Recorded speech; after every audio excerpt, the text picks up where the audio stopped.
ભરૂચના દહેજ સ્થિત રિલાયન્સ ઇન્ડસ્ટ્રીઝના મુખ્ય પ્રવેશ દ્વાર બહાર જમીન ગુમાવનાર સ્થાનિકોએ રોજગારીના મુદ્દે ધરણા પ્રદર્શન કર્યું। જીઆઈડીસી માટે જમીન આપનાર લેન્ડ લૂઝર્સે કંપની સામે રોજગારી નહીં આપવાનો આક્ષેપ કરી વિરોધ નોંધાવ્યો। આંદોલનકારોના જણાવ્યા મુજબ જમીન સંપાદન સમયે સ્થાનિકોને રોજગારી આપવાની બાંહેધરી આપવામાં આવી હતી, પરંતુ અનેક રજૂઆતો બાદ પણ પ્રશ્નોનું નિરાકરણ આવ્યું નથી। છેલ્લા 2 દિવસથી રજૂઆત છતાં ઉકેલ નહીં આવતા સ્થાનિકો આંદોલનના માર્ગે ઉતર્યા। ઘટનાની જાણ થતાં પોલીસનો મોટો કાફલો સ્થળ પર પહોંચ્યો અને કાયદો વ્યવસ્થા જાળવવા બંદોબસ્ત ગોઠવ્યો હતો।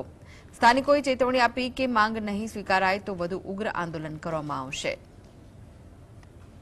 પોઝિટિવ રિપોર્ટ આપવા તૈયાર નથી સામે ગાંધી ચિંતા માર્ગે ધરણા પર બેઠા છે। આ લડત કેટલા સમયથી લડી રહ્યા છો? આ લડત અમારી છેલ્લા 2 વર્ષથી ચાલી રહી છે। શું રિઝલ્ટ, શું વાતચીત થાય છે? શું રિઝલ્ટની અંદર એવું છે કે અમે અત્યાર સુધી મુખ્યમંત્રી સાહેબ સુધી અમે અરજી આપી છે, પરંતુ એના સુધી અત્યાર સુધી કોઈ અમનું નિરાકરણ આવેલ નથી અને કંપની કોઈ અમને યોગ્ય પોઝિટિવ જવાબ આપતી પણ નથી। કંપની સાથે વાતચીત થાય છે તો શું જણાવે છે? કંપની સાથે અમારી 2 વખત મિટિંગ થઈ, જેની અંદર જીઆઈડીસી પણ હાજર હતી, જીપીસીપી પણ હાજર હતી। જીઆઈડીસીએ પણ તેમને કીધું કે ભાઈ આમનો લેન્ડ લૂઝરનો પ્રશ્ન છે અને જે એમની મુખ્ય માંગણી છે ને જે એમનો હક છે તો એ એમને મળવો જ જોઈએ, પરંતુ કંપની પણ હજુ સુધી તે છતાં પણ પોઝિટિવ રિપોર્ટ